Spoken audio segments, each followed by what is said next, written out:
They thought I'd fold for a check and a handshake, until I opened the old binder that would bury them. My name is Miles Brenner. I'm 60 years old, and for 28 years I kept redline assemblies humming from a concrete block warehouse outside Dayton. We made the small things nobody notices until they break. Fasteners for highway signs, brackets for HVAC units, calibrated clips that hold other people's inventions together. I trained half the folks on the floor, rewrote our safety playbook twice, and survived 2 recessions, a warehouse fire, and a software revolution that nearly shut us down for a week. 11 days from the morning I sat in that conference room, I would have qualified for my retirement bonus, $96,000 I'd planned to use to buy a little RV and trace the country's back roads the way my late wife and I used to talk about after the kids were asleep. Instead, I stared at a manila envelope sliding across a slab of glass like a poker chip. Restructuring, said Chase Norwood, the new COO with the sharp haircut and the shoes that squeaked like he'd never stepped on oil-stained concrete. He had a way of smiling without moving his eyes, as if they were already looking past you to the next thing he was going to cut. Rain hammered the long windows behind him, turning the gray parking lot into a churning sheet. Your last day will be Friday. Sign this by close of business and we'll process your severance. I didn't ask how much. The number would insult us both. Instead, I thumbed the thick packet. Boilerplate release, 6 weeks pay, 3 months of health insurance, and a non-compete that would bench me anywhere within 5 counties for 2 years.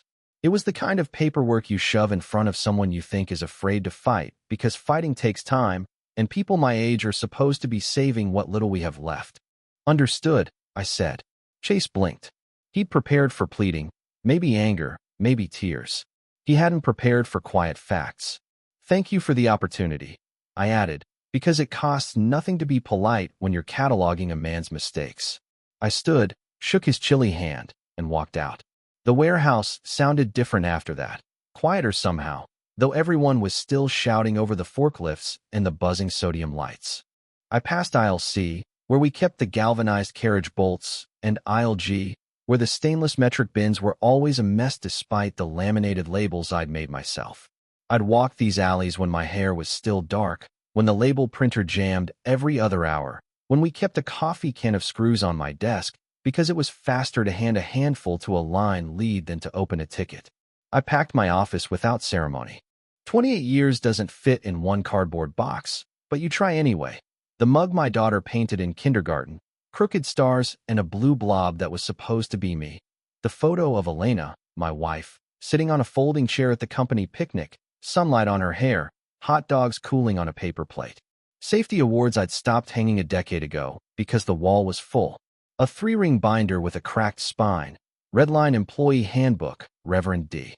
I was on the team that wrote it. My handwriting lives in the margins. Mr. B. I turned. Tomas Tommy Ruiz, forklift ace and a kid I'd trained to check his load before he lifted it, stood in the doorway scratching the back of his neck. They said is it true? It's true. That's not right, he whispered, glancing toward the glass-walled offices as if they could hear thoughts. Everybody knows you're due the I knew.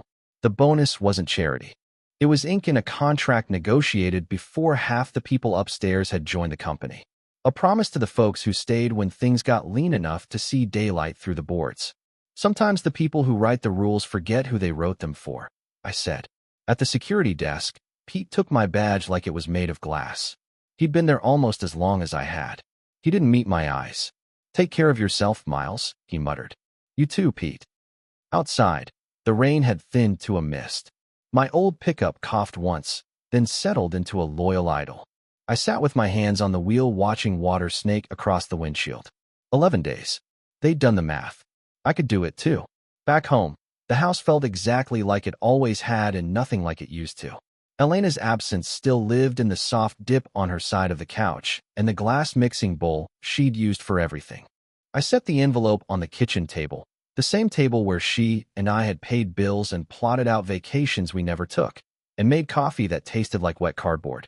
The packet contained the facts they wanted me to swallow. Termination date, COBRA premiums, a clause about disparagement, a clause about not suing, a clause about returning company property down to the stapler if they asked. The non-compete made me snort. as if Huron Fasteners down the road would even hire a 60-year-old without asking why I was sitting across from them instead of comfortably retired. I opened the old binder, the handbook, and flipped to benefits. The paper smelled like dust and ink and the vanilla sweetness old paper collects when it's done more listening than talking. Section 4. 9. Retention and Retirement. We'd added it after the 2009 layoffs, when a supervisor's calendar math put a man out on the street 10 days before his pension vested. The clause we'd written had a plain-spoken backbone. Employees within 30 calendar days of vesting any retirement benefit or bonus may not be terminated for restructuring or non-cause reasons without written board approval and demonstration of business necessity. Violation constitutes breach of contract and grounds for equitable relief. I tapped the margin where my handwriting carved a note. Protect folks from timing games. I stared at those words a long time. Then I reached for my phone. My daughter Lauren is an attorney in Chicago, corporate side, big glass building, shoes that don't squeak. She'd offered to review my retirement paperwork months ago, and I'd told her not to fuss. Pride is a kind of rust. You don't notice it until the bolts won't move. I didn't call her. Not first. I scrolled to Evan Cho, my sister's boy. He'd become a labor lawyer in Columbus and given me his card at Elena's funeral. Call if you ever need me, Uncle, he'd said, which is the kind of thing people say and mean until you take them up on it. He picked up on the third ring. Uncle Miles, everything okay? Chase fired me. Silence. Paper rustled. Tell me everything. I told him. The timing. The number. The non-compete. The binder on my table with my note, like a future message to myself. Can you skin the severance packet and the relevant handbook pages and email them tonight? He asked. I can do better, I said, because for once the old printer decided to behave. I drove the pages to Columbus at dawn. Evan's office smelled like new carpet and ambition. He'd grown into the kind of sharp that doesn't cut you unless you deserve it. He spread the documents across a conference table the size of a lane and tapped the claws with one finger. They tried to thread a needle and used a broom handle instead, he said. If Redline terminates you for restructuring inside that 30-day window, it's a contract breach. If they've done this to other senior employees, it's a pattern. If the pattern skews older, he let the sentence hang like a trap door. You think they've done it before? I said. I think a COO who writes a non-compete into a 6-week severance isn't new to the game. He looked up. Don't sign anything. Ask for a review with HR. Be polite. Print every email you can access before your account gets shut off. I'll start digging on my end. I didn't want to go back to the building that had just spit me out, but purpose is lighter to carry than defeat. I drove straight from Columbus to the warehouse. My login still worked. I printed policy memos, emails from Chase about right-sizing headcount relative to tenure-weighted comp, a slide deck titled Phase 2, Legacy Rationalization, ridiculous words that meant make old people leave.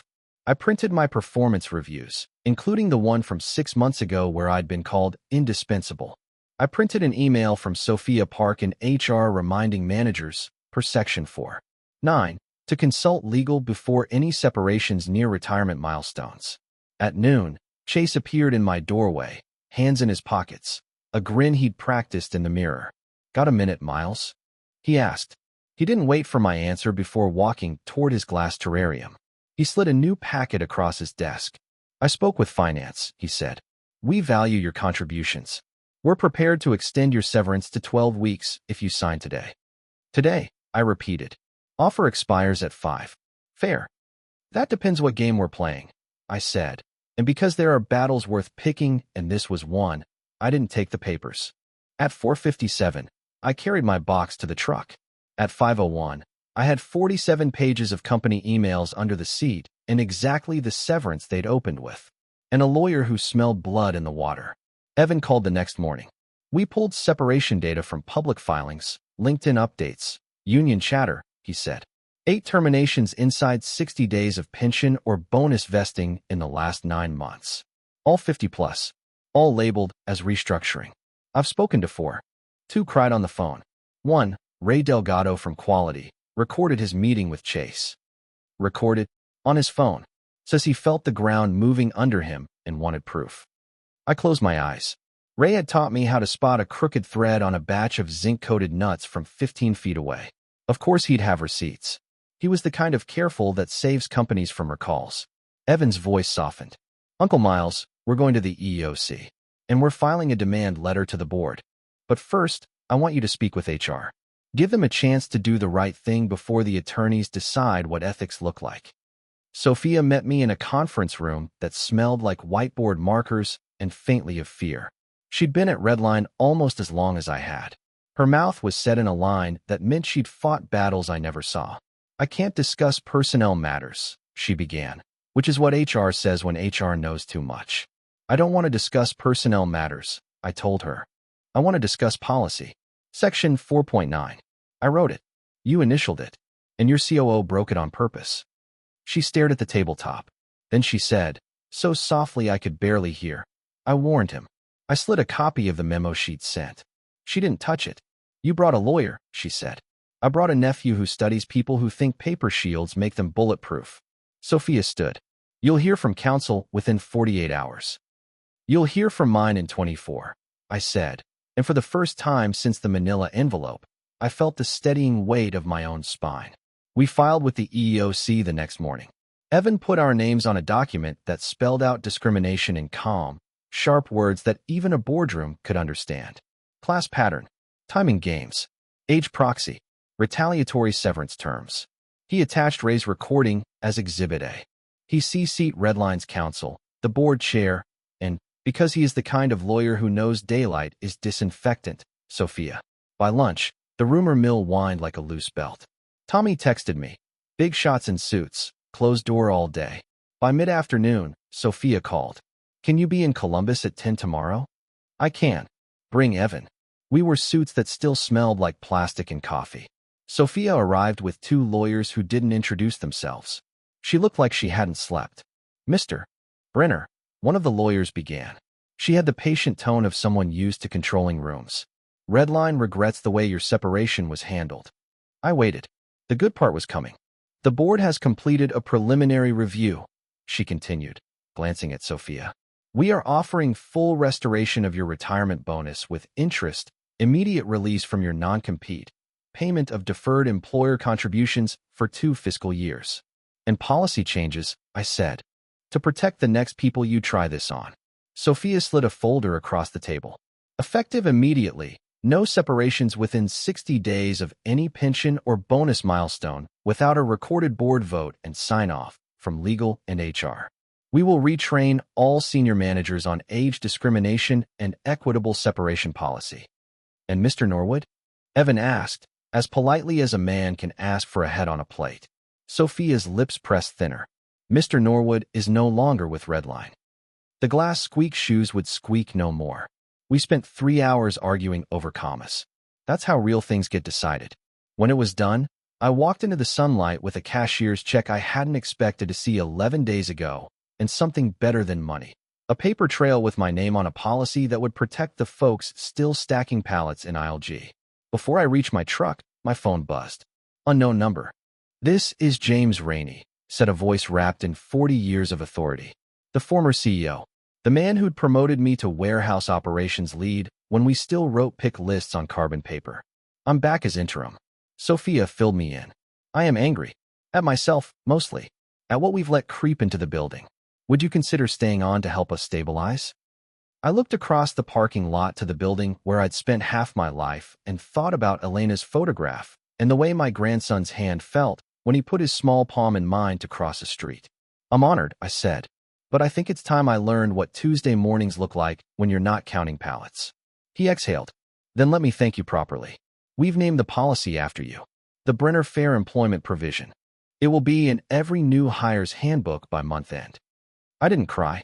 Not until I was alone in the truck. Word spread faster than any memo ever has. Within a week, 4 more former employees received apologies and checks with interest. Ray called me and laughed in a way I hadn't heard in years. They paid me for every hour, he said. Every one I spent teaching college kids how to measure a tolerance with their eyes because nobody can afford a caliper. What are you going to do with it? I asked. Buy my wife a porch swing, he said. Then sit on it every morning with coffee like we promised we would when work slowed down. Took long enough. Tommy found me at the grocery store 2 Saturdays later, and hugged me unexpectedly in front of a pyramid of oranges that collapsed like applause. "They're scared of us now," he whispered, eyes shining. "In a good way. I don't want them scared," I told him. "I want them careful." The settlement hit my account on a Thursday morning. I deposited the bonus and the back contributions, numbers I'd run 100 times in my head finally stepping into the light. I didn't buy anything wild. I drove to a used lot and test drove 3 RVs that smelled like last summer's barbecue and someone else's adventures. The fourth was perfect, not too big to park at the grocery store, not too small for a little table where a boy could lay his crayons. Lauren drove down the next weekend with her husband and my grandson. We ate spaghetti at the same table where I'd read Chase's offer like a trap and folded it into a paper airplane in my mind. "I'm proud of you, Dad," Lauren said, her voice that mix of attorney and daughter you can't teach. "Mom would be proud, too." I nodded. She'd tell me to stop making speeches and book the campsite before it fills. We did. The first night, I slept in that little RV. The furnace clicked on and off like a heartbeat, and rain pattered on the roof. I woke at dawn and made terrible coffee that tasted like victory because it was made in a parking lot 3 hours from home for no better reason than we decided to be there. That might be a fine ending. But stories like this have a way of flipping back on themselves and asking for one more chapter. 2 months later, a letter arrived on fancy paper with a logo that had cost too much. It was from Thresher Capital, the private equity firm that had installed Chase and told our board to start speaking in buzzwords. A polite paragraph explained that they had refocused their portfolio and divested their position in Redline Assemblies. They wished the company well. On the back, in tiny font, a notice: no severance or advisory payouts to former executives for cause separations. I put the letter in the binder under Section 4. 9. Paper tells the truth if you file it calmly and give it time. Winter slid into Ohio like a heavy door you have to lean against to close. Redline stabilized under James, then hired a new COO who'd actually worked in a plant before removing other people's jobs with a spreadsheet. I stayed out of the way. I sent a card to Sophia on her birthday. I taught my grandson how to sand a pine board without taking the skin off his knuckles and how to pour a decent pancake without burning the second side. We drove to the Black Hills and wrote our names small in the corner of a park map because the land was too big to belong to anyone, and the point is only to leave a gentle mark. In the spring, a reporter from the Dayton Ledger called. "Off the record?" he asked. "On the record," I said.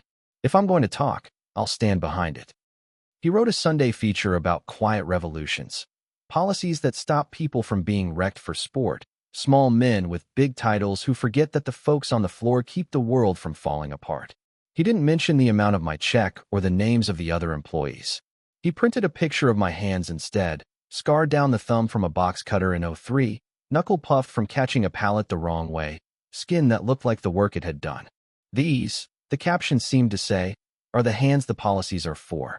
A year to the day after the manila envelope, I walked into Redline with a box, not to carry my life out, but to carry in donuts from the shop near my house, because the apple fritters sell out after 8. Tommy grinned and took 2 and didn't apologize.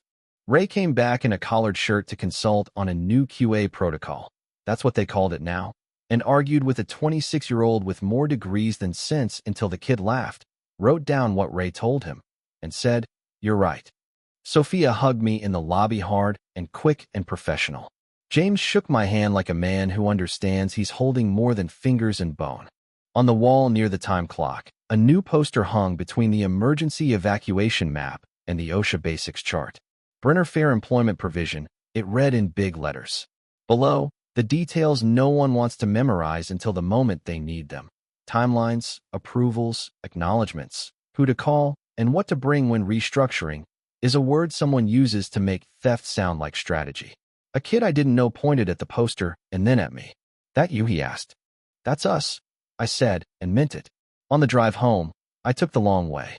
The RV was in the driveway waiting for the next trip.